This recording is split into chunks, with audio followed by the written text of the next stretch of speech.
Hari ini saya tidak kemana-mana. Hari ini air mata saya banyak jatuh. Kenapa banyak jatuh?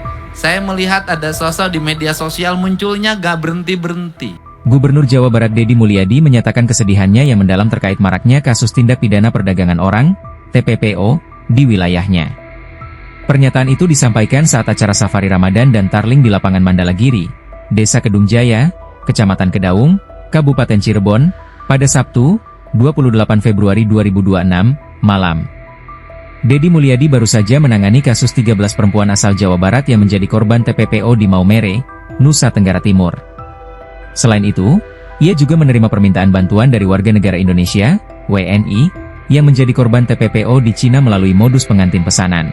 Ia mengaku menangis sepanjang hari itu karena merasa kufur nikmat atas kontras antara kesejahteraannya dengan penderitaan warga.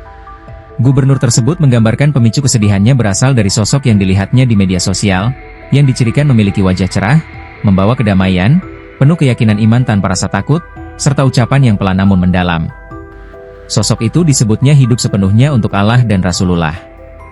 Hal tersebut memicu muhasabah diri, di mana ia merasa tidak sebanding dan gagal sebagai pemimpin. Deddy Mulyadi menyoroti bahwa kondisi warganya yang serba kekurangan, termasuk perempuan korban TPPO yang mengalami penyiksaan, kelaparan, dan utang, kontras dengan kehidupan anaknya yang terjamin. Ia menegaskan bahwa fenomena warga menjual diri karena kelaparan merupakan kegagalan pemimpin dalam mengelola anggaran negara untuk kesejahteraan rakyat. Menurutnya, kasus TPPO mencerminkan ketidakmampuan gubernur menyediakan kebutuhan pokok bagi masyarakat. Ia menyampaikan pesan moral kepada hadirin agar mencerminkan kecintaan kepada Rasulullah melalui tindakan nyata, seperti peduli terhadap anak yatim, menghindari kesombongan, dan berbagi makanan dengan yang kelaparan. Acara dilanjutkan dengan penampilan lagu ciptaannya tentang kerinduan kepada Rasulullah di tengah tantangan duniawi, di mana gubernur tampak terharu. Oke. Hari ini saya tidak kemana-mana. Hari ini air mata saya banyak jatuh. Kenapa banyak jatuh? Saya melihat ada sosok di media sosial munculnya gak berhenti-berhenti. Wajahnya cerah, membawa kedamaian, dan kemudian hidupnya penuh dengan keyakinan tanpa ada rasa takut apapun. Ucapan-ucapannya gak menggelegar, pelan, tapi menghujam. Saya merasa jadi pemimpin, kok aku ini gak ada apa-apanya dibanding dia. Saya nangis berkali-kali dari tadi, gak kemana-mana, saya ngurung diri. Kok aku ini gak apa-apanya dibanding dia. Kok aku ini gak apa-apanya dibanding dia. Dia hebat sekali ya. Tidak punya rasa takut. Hidupnya hanya satu. Untuk Allah dan Rasulullah. Luar biasa. Dan untuk kaum mustada'ifin. Yaitu kaum miskin, anak-anak yatim, mereka-mereka yang mengalami penderitaan. Kenapa saya menangis? Di balik saya yang makannya kenyang, di balik saya yang tiap hari berpakaian relatif baik, di balik anak saya yang saya manja dalam setiap waktu.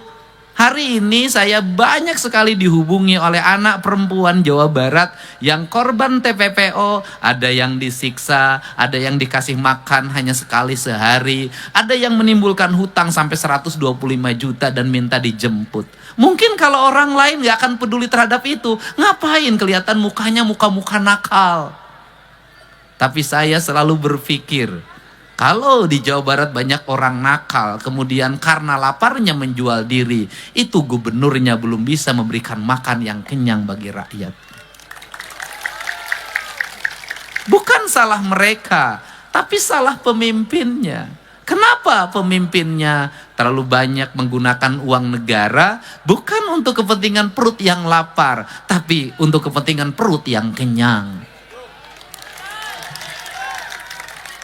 Sehingga kita berdoa, mudah-mudahan dunia ini damai. Mudah-mudahan kebenaran akan senantiasa memancarkan cahaya, walaupun harus ditebus dengan air mata, darah, dan merenggangnya nyawa. Dan saya meyakini bahwa kebenaran akan menjadi catatan tinta sejarah yang dia akan menjadi spirit bagi generasi berikutnya. Saya ini tukang nulis lagu. Dulu saya pernah nulis lagu sambil berurai air mata. Lagu ini merupakan lagu kerinduan saya pada Rasulullah Shallallahu Alaihi Wasallam. Semoga keluarga Rasulullah Shallallahu Alaihi Wasallam diberikan cahaya untuk memancarkan kebenaran di seluruh persada dunia, dan semoga kita semua para pecinta Rasulullah Shallallahu Alaihi Wasallam senantiasa mendapat syafaat, bukan hanya dalam ucapan, bukan hanya dalam salawat yang kita lantunkan, tapi perilaku yang harus kita tuntun dalam setiap waktu untuk mencintai orang miskin dan anak-anak yatim, tidak sombong pada tetangga, kemudian tidak iri pada saudara. Wajah kita adalah wajah yang terbebas dari kebencian apapun, wajah yang tidak sayang ketika nasi akan disuapkan ke mulut kita. Ketika ada orang merintih di samping kita, kita rela menunda makanan itu dan memberikannya. Dan ini sesuatu yang makin hari makin terkikis. Download Tribun X sekarang, menghadirkan lokal menjadi Indonesia.